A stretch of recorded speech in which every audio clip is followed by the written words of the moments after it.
हिमाचल प्रदेश में बढ़ते अकादमिक भ्रष्टाचार और छात्रों पर बढ़ रहे आर्थिक बोझ को लेकर स्टूडेंट्स फेडरेशन ऑफ इंडिया यानी एसएफआई की राज्य कमेटी ने कड़ा विरोध जताया है। संगठन ने हिमाचल प्रदेश विश्वविद्यालय प्रशासन और राज्य सरकार द्वारा प्रस्तावित फीस बढ़ोतरी को छात्र विरोधी बताते हुए इसे तुरंत वापस लेने की मांग की है। इस मुद्दे पर एसएफआई की राज्य अध्यक्ष अनिल ठाकुर ने कहा कि विश्वविद्यालय प्रशासन आर्थिक संसाधनों के दुरुपयोग को छिपाने के लिए फीस बढ़ोतरी का सहारा ले रहा है, जिसका सीधा बोझ छात्रों पर डाला जा रहा है। उन्होंने आरोप लगाया कि विश्वविद्यालय में करीब 186 प्रोफेसरों की नियुक्तियां बिना उचित योग्यता के की गई हैं, जिससे संस्थान पर अनावश्यक आर्थिक बोझ बढ़ा है। उनके अनुसार हिमाचल प्रदेश विश्वविद्यालय आज धांधलियों का केंद्र बनता जा रहा है और इसी वजह से आर्थिक संकट गहराता जा रहा है। उन्होंने ये भी कहा कि विश्वविद्यालय में छात्रों के लिए न तो पर्याप्त छात्रावास सुविधा है और न ही परिवहन की व्यवस्था।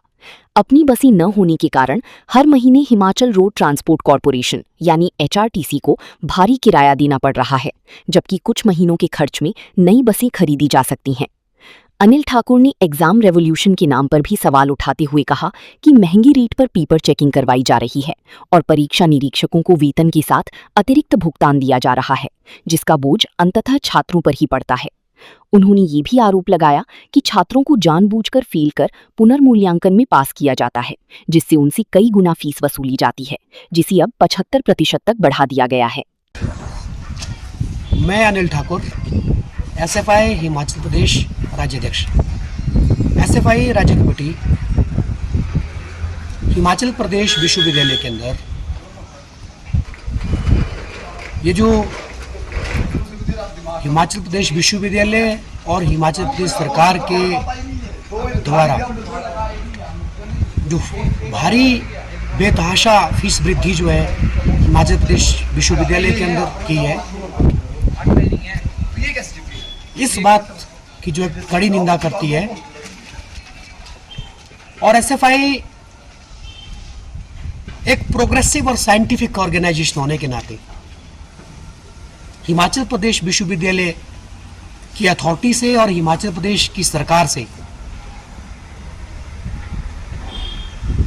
इस बात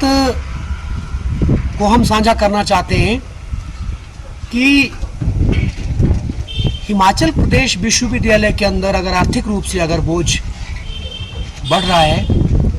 हिमाचल प्रदेश विश्वविद्यालय के लिए अगर हिमाचल प्रदेश की सरकार जो सालाना बजट है उस बजट को जो है लगातार कम कर रही है, तो हिमाचल प्रदेश विश्वविद्यालय को अपने स्तर पर जो उसकी जो फाइनेंसिस जो क्राइसिस है उसको ओवरकम करने के लिए कई सारे स्टेप्स उठाने चाहिए। हमारा मानना ये है हिमाचल प्रदेश विश्वविद्यालय के अंदर अगर आप देखेंगे इवैल्यूएशन के नाम पे बड़े स्तर पर जो है पेपर को इवैल्यूएट करने के लिए उसके जो है अलग से जो है फीस असिस्टेंट प्रोफेसर और एसोसिएट प्रोफेसर जो लेते हैं। और हम तो ये हमारा मानना ये है कि वो जो जिस तरह से आप नॉन टीचिंग और टीचिंग स्टाफ की सैलरी को कम करने की उसकी सैलरी में से कुछ काटने की जो अगर बात करते हैं, तो हमारा ये मानना है कि जो इवैल्यूएशन के नाम पे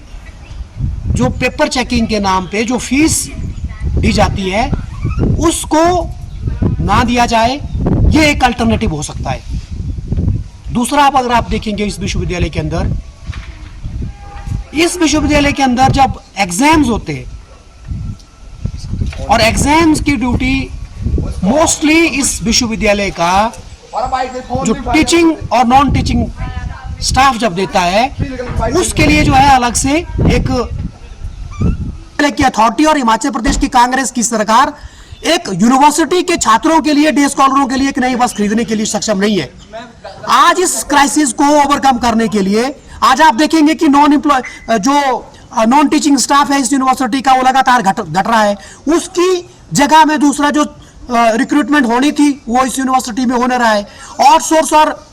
ठेके के आधार पर जो एम्प्लॉयज रखे जा रहे हैं, सब लोग जानते हैं कि इस शहर के अंदर जो करप्शन जो हो रहा है, जो ठेके के आधार पे जो लोग रखे जा रहे हैं, जिनको लूटा जा रहा है, जिनको जो 8-8 घंटे 10-10 घंटे जो है जिनसे सेवाएं ली जा रही है, उनको मात्र आप 6,000 10,000 8,000 रुपये रख रहे हैं। इतना तो शिमला के अंदर रेंट है घरों का, तो वो किस तरह से अपने जीवन का यापन इस समय पे कर रहे हैं, ये भी बहुत क्राइसिस की बात है। तो इस बात को जो हम हिमाचल प्रदेश की सरकार के समक्ष और हिमाचल प्रदेश यूनिवर्सिटी के प्रशासन के समक्ष रखना चाहते हैं कि ये एक वे आउट हो सकता है कि आर्थिक रूप से जो क्राइसिस इस समय पे हिमाचल प्रदेश विश्वविद्यालय के अंदर है, उसको हम ओवरकम कर सकते हैं। इसके बजाय कि आप जो एम्प्लॉयज की सैलरी को कम करें, इसके बजाय कि आप जो दूसरे संसाधन है उनको जो है उनको कम करें, ये हमारा मानना है। धन्यवाद।